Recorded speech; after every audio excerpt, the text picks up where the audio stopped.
kanina nga kasing init ang pagtanggap sa amin ni Negi ng mga taga Bulacan dahil talagang naging bakbakan ang tatlong pambato ng kalupit sa Last Kapamilya Standing. Sina Nanay Nalin, sina Pogi at si Nanay Rebs at ang kapamilya winner ngayong araw ay makakasama natin ngayon mismo sa loob ng ating studio. Kaya tawagin natin ang unirang barangay health worker ng kalupit. We have Nanay Nalin Gatdula!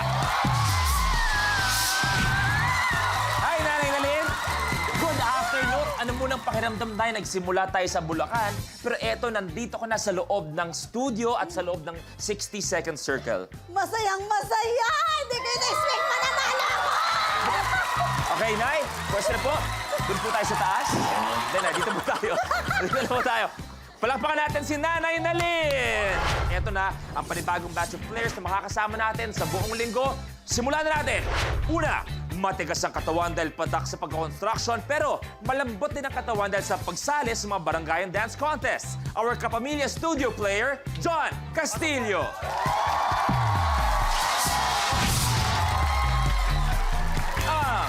Susunod, magaling na singer, model, former PBB housemate at magaling na kontrabida, we have actress Roxy B.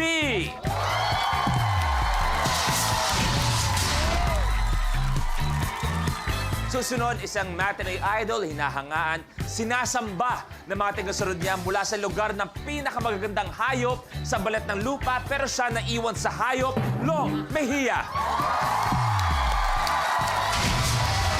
Hayop ng pasok, ha? Doon ka. Alam po to, susunod, matapang, maganda, matalino. Yan ang panlaban ng ating player mula Candelaria, Quezon. Please welcome Miss International 2018 first runner-up, Atisa Manalo.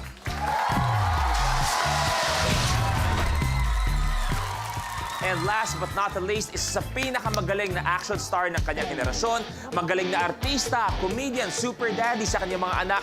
Please welcome for the first time sa Minute to Win It ang pinakabagong kapamilya, Raymart Santiago.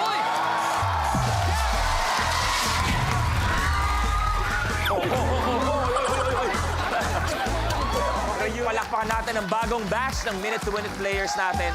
Eto, matinding bakbakan to mamaya. Pag mga sa buhay-buhay, pag may kailangan kayong gawin na matinding bakbakan, paano kayo naghahanda, may Raymart? Ako?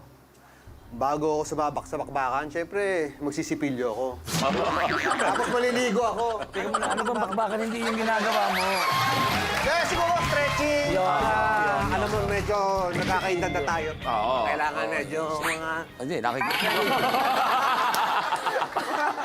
Atisa, ikaw, paano ka nag-prepare before Miss International? Kami, kailangan talaga namin relaxed. Kailangan parang yung isip namin intact. Alam namin kung anong gagawin namin. Bawat hakbang, bawat lakad, bawat ngiti. Dapat alam mo kung anong gagawin mo. So, dapat relaxed. Kuya Raymart, parang napatagal yung tingin mo. Okay ka lang? Hindi. Kuya Raymart! Kuya Raymart! Hindi! Uy! Kuya Raymart! Nagkakaedad na tayo!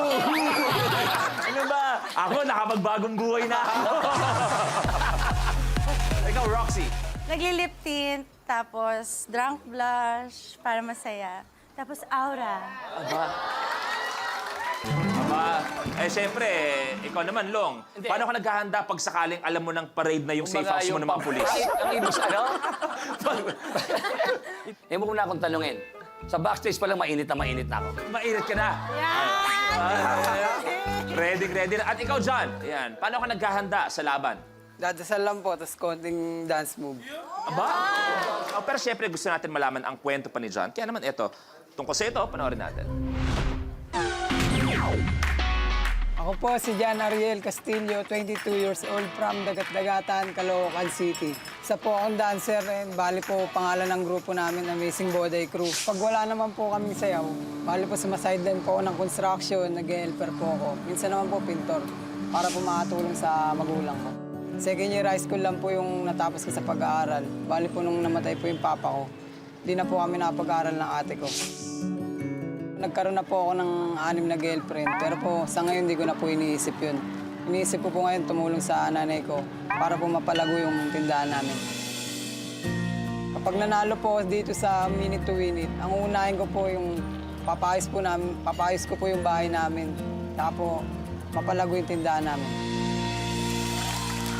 Sa hinahaba-haba na nakita natin, ang pinakatumatak sa akin, nagka-anim na girlfriend ka na. Yun ang gusto ko. Anim? Buti naman napaliwanag Anim. mo yun. Okay, una-una, medyo madami-dami ang anim. Ilan taon ka na?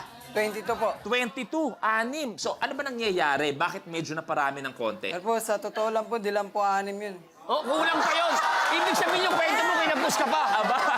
Suma total, lahat. Bale, ano po, 1... Baka kailangan pa yung dali kami ko. Asin ka. Hindi ko na po mabilang talaga eh. Ang gwapo, girls. Mag-ingat kayo, ha? Pero good luck sa inyong lahat. Sana mag-enjoy kayo sa Minute to Minute Last Man Standing. Sa game show natin, pwede kayo manalo ng 2 million pesos.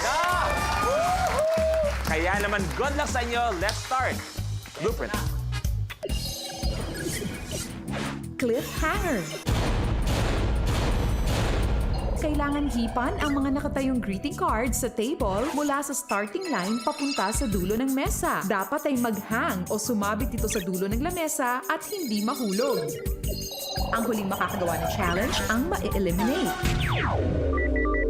The game begins in 3, 2, 1. Go! Kailangan sumabit sa dulo.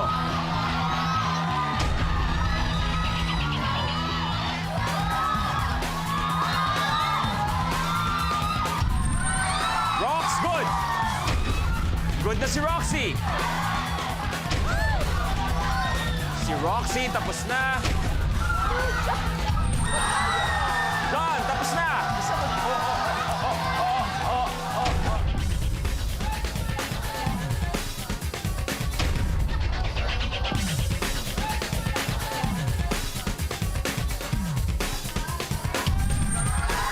Atisa, tapos. Aba! Ang dalawa na lang! Silang dalawa ang natira.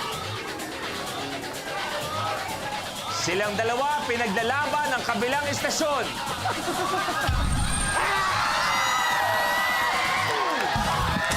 Good!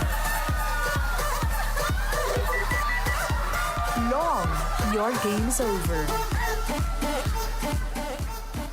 At syempre, si Kuya Raymart, suportado ng kanyang pamilya. Kanandyan din, si Kuya Randy. Ayoko na.